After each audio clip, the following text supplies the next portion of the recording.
अब जाहिर है हरियाणा और अरुणाचल में तो कांग्रेस सरकार बनाएगी ही, जैसे रुझान दिखाई दे रहे हैं, लेकिन महाराष्ट्र में टक्कर काफी कांटे की है।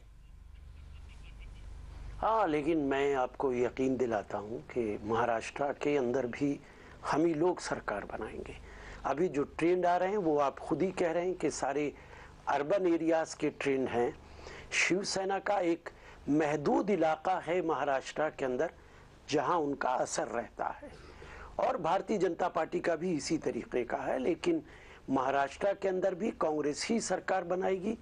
जिस तरीके की राजनीति शिवसेना बीजेपी करती रही है, लोग उससे थक चुके हैं। अब वो बीजेपी के असली चेहरे को देख चुके हैं। सिर्फ महाराष्ट्र के अंदर नहीं बल्कि पूरे हिंदुस्तान के अंदर भारतीय जनता पार्टी दिन ब दिन कमजोर होती जा रही है।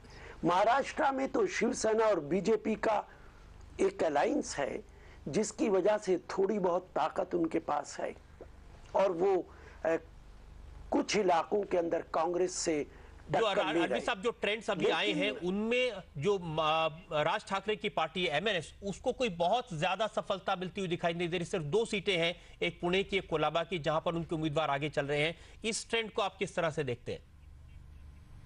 देखिए, राज ठाकरे को मीडिया ने राज ठाकरे बना दिया था। राज ठाकरे की कोई बहुत हैसियत नहीं रही है, और मेरा मानना है कि इस तरीके के लोगों को जनता को नकार देना चाहिए।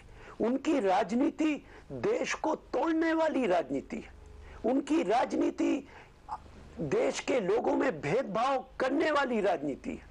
नफरत की राजनीति ज्यादा दिन कभी नहीं चलती। जी बिल्कुल, हम उम्मीद करते हैं महाराष्ट्र के लोग अगर उन्हें नकारते हैं तो बहुत करते हैं, शायद जनता उनका साथ न दे।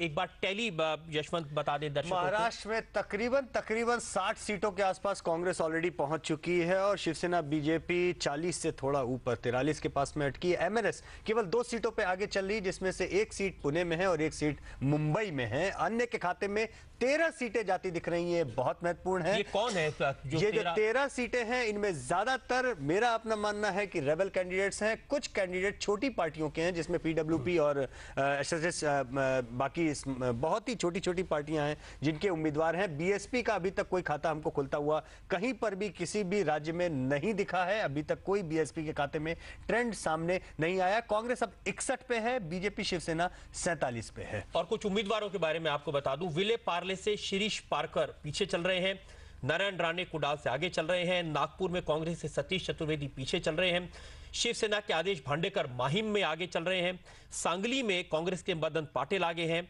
और पुणे में मैं आपको बताया एमएनएस के रवि धांगेकर आगे हैं, और कोलाबा में भी एमएनएस के उम्मीदवार आगे हैं। बड़े बड़े जो नेता हैं, मेवला से छगन भुजबल, बारामती से अजित पवार और भोकर से अशोक चव्हाण, ये तीनों के तीनों आगे चल रहे हैं।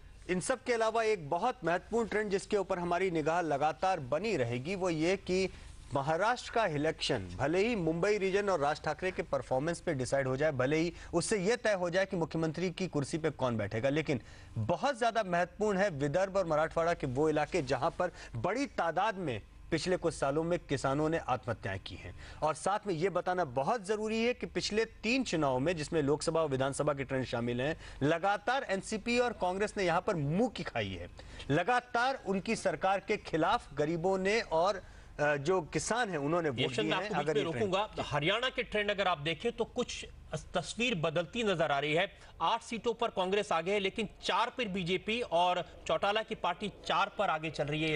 ये भी हरियाणा में मैं बताऊंगा रजत जी कि जिस तरह से जो ट्रेंड है वो शुरुआती नतीजे, शुरुआती रुझान ये हरियाणा के अर्बन इलाकों से हैं। ग्रामीण इलाकों से अभी नतीजे आने बाकी हैं, वहां से जब ट्रेंड्स आएंगे तो ज्यादा स्थिति स्पष्ट होगी। हम महाराष्ट्र की जो बात कर रहे थे, ये शायद लगातार तीसरा चुनाव होगा अगर कांग्रेस और एनसीपी को महाराष्ट्र के 2 बहुत महत्वपूर्ण मराठवाड़ा और विदर्भ के इलाके, जो बहुत पिछड़े इलाके हैं, वहां पर अगर सफलता नहीं मिलती, वहां पर हार मिलती है, तो एक बहुत बड़ा प्रश्न चिन्ह लगेगा, क्या कांग्रेस इस जीत को वास्तव में उस तरह से सेलिब्रेट कर सकती है? मैं कुछ और ट्रेंड्स आपको बता दूं दर्शकों को।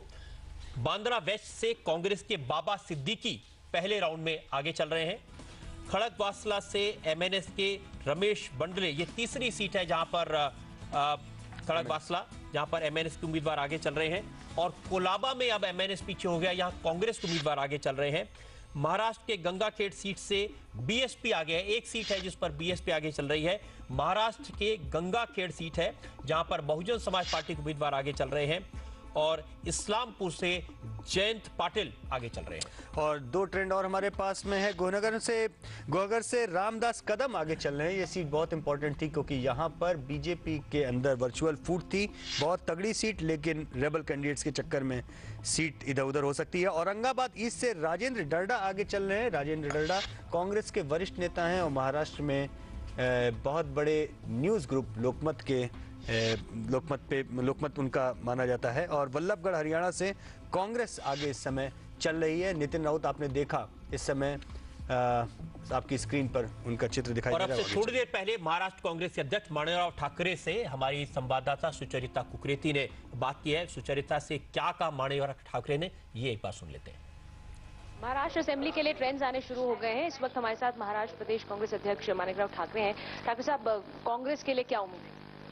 कांग्रेस राष्ट्रवादी जो हमारी आघाड़ी है महाराष्ट्र के अंदर, उस पर हमें पूरी उम्मीद है कि गवर्नमेंट हमारी आघाड़ी की आएंगी, उसमें कोई दुराय नहीं है। और मैं समझता हूँ कि अच्छी तरह पोजीशन में हम आ जाएंगे, और बाकी जो पार्टी जो हमें सपोर्टिंग है वो भी हमारे पास आएंगे। और जो हमारी विचारधारा वाले जो भी लोग हैं आज की तारीख में, जो इंडिपेंडेंट में आएंगे या कोई भी आएंगे, वो भी हमारे साथ आएंगे। तो हम गवर्नमेंट बनाएंगे, इतना पूरा विश्वास के साथ मैं कहता हूँ। ये सही है? बागी उम्मीदवार हैं, उन्हें जो जिनकी जीतने की आस है उनको मनाने की प्रक्रिया शुरू भी हो गई है? सर, बागी को मनाने की आज कुछ मुझे नहीं लगता कि कोई जरूरत है। तो उसमें जो बागी जो कांग्रेस राष्ट्रवादी के विचारों वाले जो लोग हैं वो साथ में जुड़ेंगे, वो गवर्नमेंट चलाने के लिए भी साथ में आ सकते हैं। जो हमारे विचारधारा वाले बाकी पार्टी है, छोटी छोटी पार्टी, वो भी हमारे साथ जुड़ेंगी। मुझे नहीं लगता कि कोई बीजेपी की तरफ वो जाएंगे। उनके विचार वाले बहुत ही कम लोग हैं, और मुझे नहीं लगता कि उनके वही गवर्नमेंट आने की उम्मीद उनकी है। कांग्रेस और राष्ट्रवादी गवर्नमेंट लाएंगी और पूरी तरह हम सत्ता में आ जाएंगे। शरद पवार ने कहा है कि उनकी सीटें एनसीपी की कांग्रेस से बहुत कम आने वाली हैं इस बार। कांग्रेस को कितने आते हुए देख रहे हैं और एनसीपी को? नहीं, देखिए, मुझे नहीं लगता कि एनसीपी की कुछ ज्यादा, एनसीपी की अच्छी पोजीशन है पूरे महाराष्ट्र के अंदर, और कांग्रेस अच्छी पोजीशन में आएगी।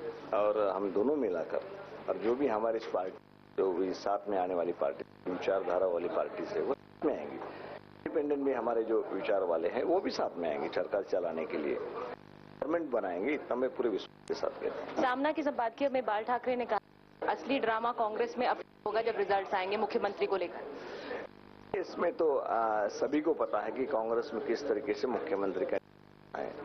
सभी जो एमएलए आएंगे उनका सेंस लिया जाएगा, और सेंस लेने के बाद हमारे हाईकमान फाइनल करेंगे किसको मुख्यमंत्री बनाना है।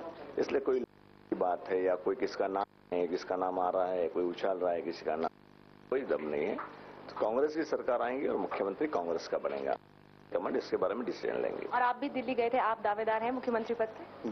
कोई दावेदार वगैरह नहीं, तो मैंने स्पष्ट रूप से कहा है कि कोई दावेदारी की बात नहीं है। जब चुन के आएंगे उन क्या कहना है उनका सेंस लिया जाएगा, और उसके बाद फाइनल करेंगे। कोई इसका दावा नहीं होता कि मेरा दावा है और मुझे बना, कोई ऐसा कुछ नहीं होता है। अभी सभी को पता है कि अगर नहीं होते हुए भी सब एक कॉन्शियस डिसीजन लेता है हमारे कमांडर, फाइनल होता है नाम। चलिए, बहुत बहुत धन्यवाद। माणिकराव ठाकरे, जिनका कहना है कि साफ तौर पर कांग्रेस एनसीपी की सरकार बनेगी और साथ ही साथ मुख्यमंत्री का फैसला आला कमान ही करेगा। Sujata Kukreti, India TV, Mumbai.